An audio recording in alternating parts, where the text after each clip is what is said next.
Alright. So, it looks like the first player will be RorO for Con. Unfortunately, we missed who's going to play for KT.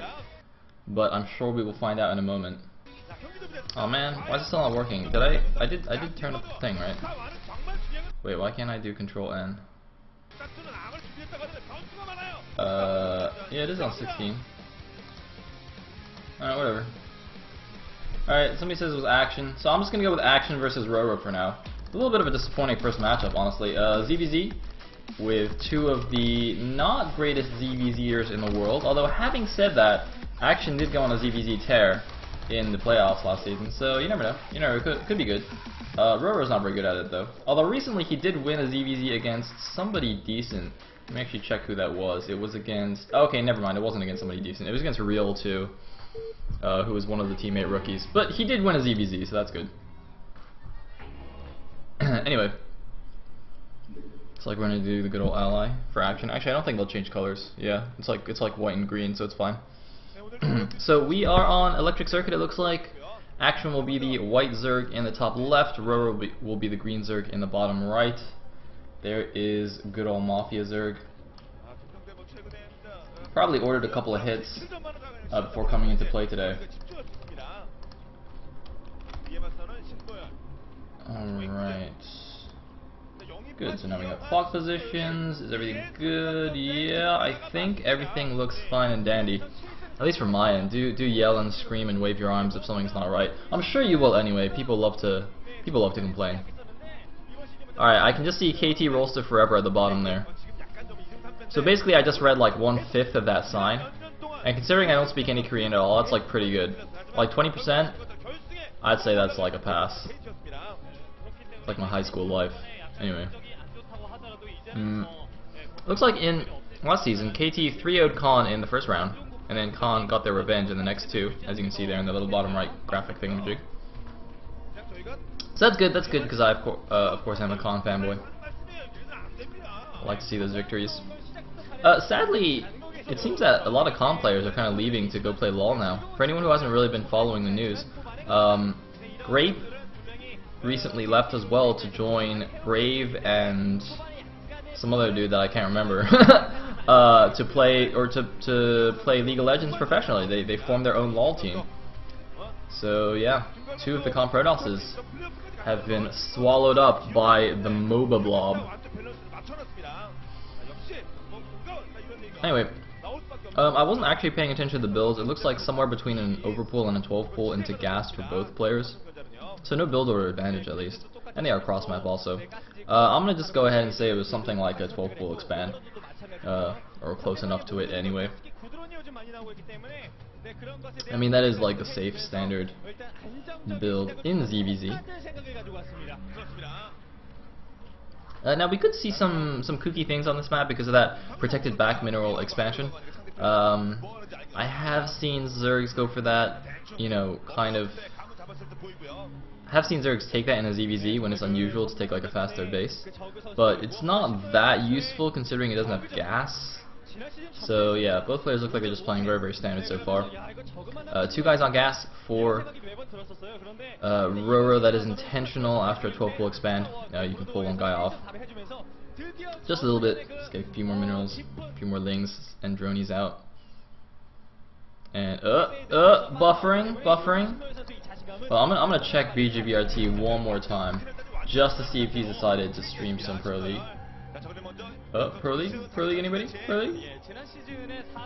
Loading, man, it's loading. And by loading, I mean not loading. Okay, now it looks like he's just enthralled with some Afrika streamer, which is fine. Anyway, it looks like Lair started for both players. I mean, as you can see, it's like basically mirror builds here. The supplies are almost dead even. They were dead even just now, and then Action got like an extra drone or something. But RorO is kind of poking out with his Zerglings, but as you can see on the minimap, he doesn't want to go too far. Because I don't think or actually he might have Ling speed now, I'm not sure, but even if he does, you know, he doesn't want to risk any kind of weird Ling backstabs, and since they're cross map, they haven't Overlord scouted each other yet, so they don't actually know what each other are what the other player is doing. And it looks like, yeah, he doesn't actually have Ling speed, so he definitely cannot really commit to any kind of Zergling attack. Although it looks like his speed has just finished, so he is moving out now. He did send out two Lings to go scout. I think he got a decent count of Action Zerglings, and seeing that Action was being very defensive with his Zerglings, probably assume that Action has expanded. Meanwhile, Action looks like trying to run one Zergling around into the main base is going to get intercepted. Looks like it will actually get into the main base here and get a scout off. So Action now knows exactly what's up. He actually sees exactly when the lair pops. That's actually a really crucial timing there. I mean, if he was just like 5 seconds earlier or later, and the lair had either been already finished or morphing, it would have been a little bit more difficult for him to judge exactly what build RorO had gone for and like what order of upgrades, you know, whether getting speed first or lair first or all that jazz. But seeing that pop lets him know exactly what's going on here. Meanwhile, he is just chilling at his base with his Zerglings, just setting up a bit of a defensive arc there between that cliff thing and his hatchery. Actually, those aren't really cliffs. Those aren't natural terrain features. I wonder what to call those. Like raised grounds on, you know, on the space platform tile set. They're not actually cliffs, right? They're just like random space wall things. I don't know. Anyway, Observer showing us that RorO is already mining his natural gas, and Action is not. Now this is very interesting. See, RorO is going to see this lack of natural gas from Action, so I don't think he wants to be overly aggressive with these Lings. Obviously, the lack of natural gas means that Action's going to have a lot more Lings, and look at that, he was actually hiding the Zerglings in his main base. RorO, getting the run by, does see exactly what's going on. He's going to need to throw down a Sunken Colony at his natural, I think. Perhaps try and SimCity it off with an Evolution Chamber. It looks like he does have the 2 Zerglings in the main, only gets 1 drone. Or I say only, but getting 1 drone for 2 Lings is a fantastic deal for any ZVZ. It looks like he is in fact getting a Sun Colony. I think he needs to like make an Evolution Chamber or something in front of that to SimCity off. It looks like he's not going to bother, just going to pull some drones to help fight. The Sun Colony is not finished yet. He is getting a much better concave than Action is, but Action just had so many more Zerglings. And this was the danger with being so aggressive with those Zerglings. I'm a little bit surprised he didn't pull back earlier, considering he didn't see the natural gas. He had his own natural gas. He should have smelled that something was awry, but it looks like he will barely hold here. Action had a very nice Ling advantage there, but RorO just with a much, much better defensive position. It looks like I was wrong. He didn't actually need any kind of SimCity there. And it looks like the first Mutalisk is out as well. You can see Action pouting a bit. Not too happy about how this turned out. Looks like he will snipe 1 drone at least, but these Lings are going to get chased down here by the Mutaling of RorO. Meanwhile, looks like Spire is done now for Action, but he has not very many drones. He was spending all of his larvae on the Ling production. He actually only has 4 drones on minerals right now. And look at RorO's economy, plenty more drones. Although it looks like Action, he is going to try and buy time with these constant Ling run-bys, and this is a very good idea. Usually, and this is actually often what ends up happening when one player goes for the faster Spire, the other player goes for mass Ling. If your initial Ling attack does not work, you need to buy time for your own anti-air to get up, for your own Spire units to get out. So the Ling player just like keeps sending in small groups of Zerglings to harass and force the other player to stay in his base. I mean, it's almost like I guess like Muta harass and ZVT almost. You know, you're just like you're not trying to do any serious damage. If you're going 3H Muta, you just want to keep poking the Terran, you know, keep him back in his base, let you drone up a little bit. And RorO has actually made a bunch of drones here. That seems a bit ballsy in my opinion. I mean, he does have the Sunken Colony. And, well, I mean, I guess it is a good idea. You know, he has the Muta advantage, so he basically has the map control. He has the static defense in his base. He does have to be aware of big Ling run-bys, though. That's my main concern here, is that the Sunken is nice, but, you know, it's very easy for Action to run Lings into the main, as we've already seen. So RorO's got to be a little bit wary of that, but it looks like he's just poking around with his Mutas. I think he is keeping them at home, though, so he is aware that Action could definitely go for some big Ling run-by again. He doesn't want to move his Mutas out too far in case Action just like runs in and snipes a Spire or something. That'd be horrible. And Action did actually use that tactic a lot last season, notably making a huge comeback win against Effort in a ZVZ when, you know, Effort ZVZ is really good. I think it was a game on Sniper Ridge actually in the playoffs where Action was like super far behind and he just does a Ling run by into the main, kills the Spire, and then like claws his way back into the game. It was really amazing to watch.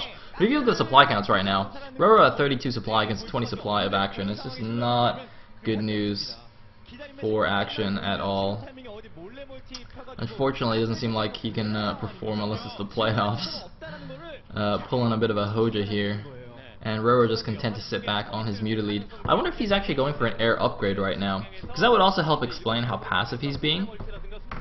Because if he really wanted to attack, he could actually just make it like, you know, 8 or 10 Zerglings to kind of block off that his natural from run-bys, and then just go attack with the mutas, because then Ling run-bys will like be a lot less effective, because you can't, well, obviously you can't run-by if there's a wall of Lings there, so you'd have to engage next to the Sunken and take a lot of extra hits, and then that'll also buy time for the mutas to come back and help defend. But instead he's just massing up his air, which is also a fine choice. Just gonna sit back a little bit. I mean, he knows he's in a great spot. It's just really hard for Action to do anything. And I guess it also makes sense considering he made a bunch of drones as well. So it's not even like, you know, there's a possibility that Action could just be droning up hardcore like really greedily and just hoping that RorO isn't attacking. I mean, RorO is also droning up, so even if he was doing that, it doesn't really matter. Anyway, it looks like RorO decided that he can actually go for an engagement here. He does actually waste a lot of Scourge, though. It doesn't look like he got very good Scourge hits there, but he's going to do some nice Muta Micro, though, and avoid taking too many Scourge hits from Action. But, man, I thought he had like 6 or 8 Scourge there, and it looked like they only hit 1 Muta, maybe. But either way, going to grab an Overlord there, going to start poking the drones at the natural. Looks like Action is going to pull back completely. He is going to lose that drone, though, anyway. And are we going to buffer into GG? Buffer into GG? I mean, it's basically GG anyway. It's like 40 supply to 22. You know, what is Action going to do? RorO's economy, by the way, is like surprisingly good for his EVZ. It is unusually good. He's got a ton of mineral income. And looks like we might have another big engagement here. It looks like RorO didn't actually go for any upgrade. He's still at 0-0, but it doesn't really matter. He has such a superior number of Mutalisks and doing a good job to micro against the Scourge. Action was making primarily Scourge, in fact. Did not really have the mineral income to support constant Muta production, and that is gonna cost him here. At the pro level, you don't really take too many Scourge hits on Mutas, and I think this will be the end for Action here in just a second. He's gonna like stubbornly try and micro 2 Mutas against like a full control group, and it's just not gonna work for him. Look at that, just getting annihilated. GG from Action, and RorO taking game number 1 here, proving me wrong once again. Showing that maybe he can win some ZVZs. Actually, not too happy about this. Honestly, I actually thought that Action would just win the game outright when he suddenly came out with like a billion Zerglings. Because like RorO pushed in too far, and then it was so funny because you could see, like, we got the camera shot of RorO's face when his 2 Zerglings got in, and all of a sudden he sees like 2 hidden control groups of Zerglings. He's just like, oh shit. Oh shit, and then Action just A-moves everything and dies. Anyway, so that is game number 1 to Con. They just need one more game to take the Broodor best of 3. For any of you StarCraft 2 fans, there will be